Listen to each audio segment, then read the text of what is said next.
한국의 엔터테인먼트가 세계적으로 주류가 되고 있다는 증거가 더 필요하다면 마블을 살펴보라. 영미권 엔터테인먼트 전문 매체 댄오브 기기 보도한 내용입니다. 일각에서 한국이 무슨 주류냐, 국뽕도 적당히 해라 라는 등 현재 한국의 대중문화가 세계적인 주류임을 인정하지 않는 분들이 계신데요. 그분들의 주장 중에 가장 황당한 것은 일반적인 미국 사람들은 한국 모른다, 내가 영국 사는데 한국 모른다 라는 등의 논리입니다. 즉, 내 주변의 사람들이 아직 한류를 인식 못하니 한국은 유명한 것이 아니라는 논리인 것인데요. 미국은 물론이고 전 세계 대부분의 주요 외신들이 한 번씩은 한국의 대중문화를 다루고 있고 이제는 구체적인 분석과 차별성까지 기사를 쏟아내고 있음에도 우리 동네 사는 외국인이 한국을 모르니 국뽕 적당히 하라는 것이죠.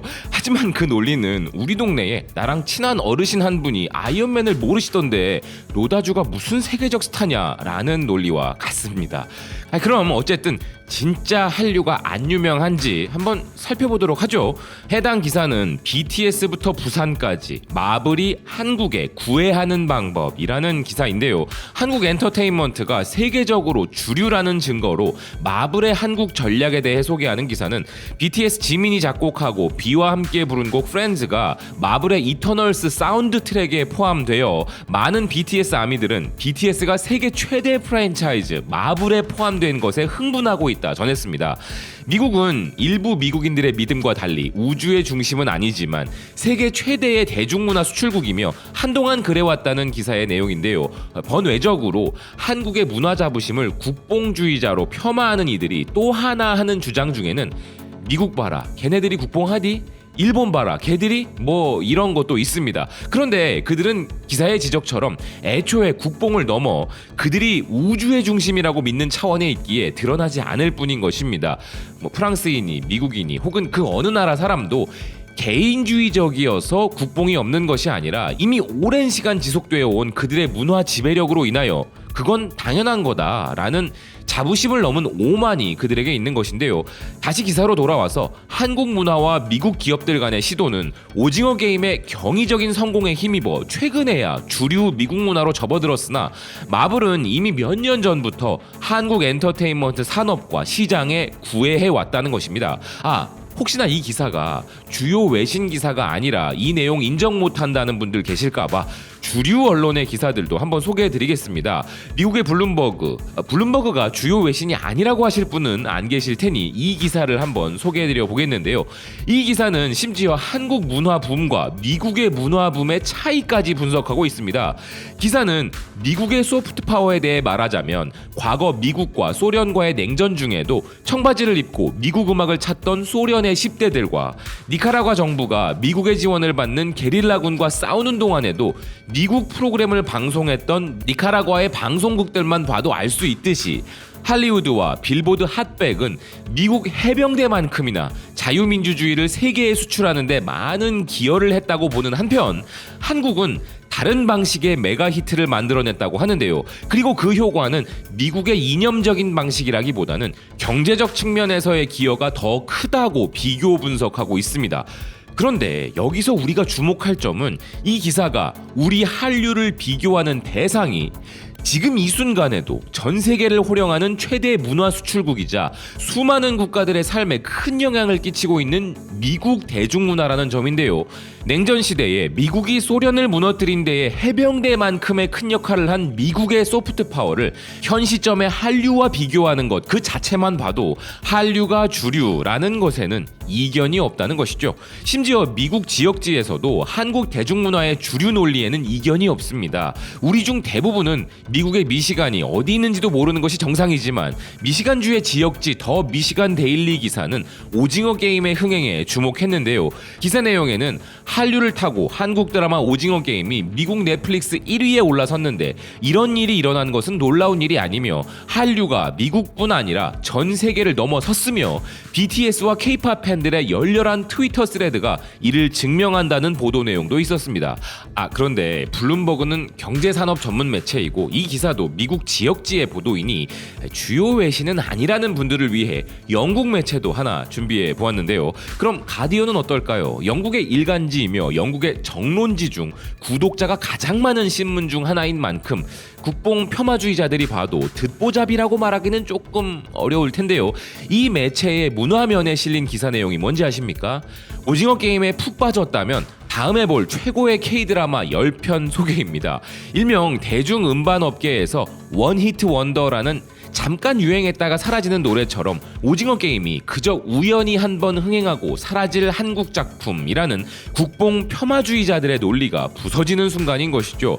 응답하라 1988, 도깨비, 슬기로운 의사생활, 으라차차 와이키키, 스카이캐슬, 이태원 클라스 그리고 시그널에 이르기까지 취향에 따라서는 우리나라 사람들도 이 중에 안 본 작품들이 덜어 있을 것인데 그런 소수를 위한 취향 저격 드라마까지도 다 챙겨보라고 추천을 하는 기사인데요. 이전부터 한국 대중문화를 아껴온 수많은 해외 팬들이 가장 많이 하는 말은 드디어 한국 드라마와 음악이 인정받네 라는 부분과 함께 한국 대중문화는 갑자기 등장한 것이 아니라 이미 오랜 시간 지속되어 왔다는 지적이었습니다. 오히려 그들은 한국 대중문화에 세계가 이제야 열광하는 것이 황당하다는 의견도 보이는데요. 그렇지만 여전히 매체만 떠들 뿐 그게 진짜 주류는 아니라는 분들을 위해 세계의 트렌드를 이끄는 기업 애플의 사례도 말씀드리겠습니다. 디지털 매체 엔가젯은 애플의 첫 한국 드라마인 닥터 브레인의 공개를 보도하고 있는데요. 영화 기생충의 스타 이선균 주연의 이 드라마가 애플 TV 플러스에서 전 세계적으로 공개된다면서 애플 TV 플러스의 새로운 한국 진출과 맞물려 이 드라마가 공개된다는 점에 주목했습니다. 실제 이 드라마는 한국의 웹툰을 기반으로 하였고 김지훈 감독 연출의 이선균 배우를 비롯 박희순, 서지혜, 이유영 등의 좋은 배우들이 다수 등장하는 개인적인 기대작인데요.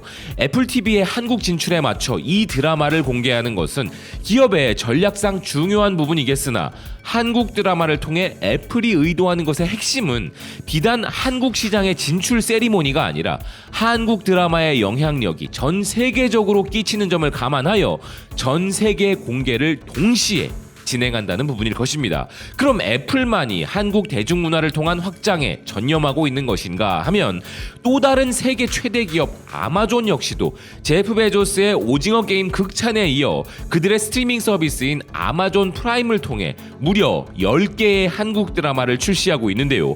현재 이 업계에서는 먼저 발판을 만들어준 K-팝 아티스트들, 세계 최고의 거장 반열에 오른 영화 감독들, 한국어를 못 알아듣는 해외 시청자들이 더빙을 거부하고 자막 버전을 선택하게 만든 한국 배우들, 그리고 훌륭한 스태프들은 물론 콘텐츠 제작의 헤드들까지 모두 주목받고 있는 것이 현실입니다. 할리우드 리포터는 전 세계 엔터테인먼트 업계에서 가장 영향력 있는 여성 20인을 선정하면서 김민영 넷플릭스 아시아 태평양 부사장과 이미경 CJ그룹 부회장을 소개하였습니다. 이 두 사람은 한국의 드라마와 영화의 세계적인 흥행에 큰 역할을 담당하였고 그렇기에 글로벌 엔터테인먼트 업계에서 주목받는 것은 우연이 아닌 것인데요. 세계 CEO들과 비즈니스 리더들을 위한 인더스트리 리더스 매거진은 오징어 게임에 대한 분석 기사의 말미에 이런 말을 했습니다. 오징어 게임을 비롯한 다른 많은 한국을 기반으로 한 프로젝트들은 모두 오늘날 한류의 한 부분이며 많은 미국인들과 유럽인들은 그들의 일상생활에서 이러한 한국의 영향력을 받아들이고 있고 K-팝, 한국 배우, 음악이 인기를 얻고 있으며 오징어 게임은 한국이 가진 글로벌 영향력의 일부분일 뿐이라고 말이죠. 해외에 거주하시는 분들 중에는 직접적으로 한류의 영향력을 체감하시는 분들도 계실 것이고 국내에서는 한국 산업 전반에 상승 효과를 불러일으키고 있는 간접적인 한류의 여파를 느끼시는 분들도 계실 텐데요. 자국의 대중문화를 전 세계 사람들이 사랑하는 것에 자부심을 느끼는 것은 세계 어디에나 있는 일이며 이는 국뽕이라 폄하할 일도 전혀 부끄러운 일도 아닙니다. 그리고 이는 다른 문화 선진국들도 그래왔던 것처럼 점차 자연스러운 일이 되고 당연한 것이 되면서 진화를 해나갈 것입니다. 허나 지금은 우리가 지나온 근대 역사를 볼 때 이와 같은 현상들은 기적과도 같은 일들이기에 더욱 크게 온 사방에 떠들고 다녀야 할 행복한 소식이라는 점 꼭 기억해 주셨으면 합니다. 시청해 주셔서 고맙습니다. 또 뵙겠습니다.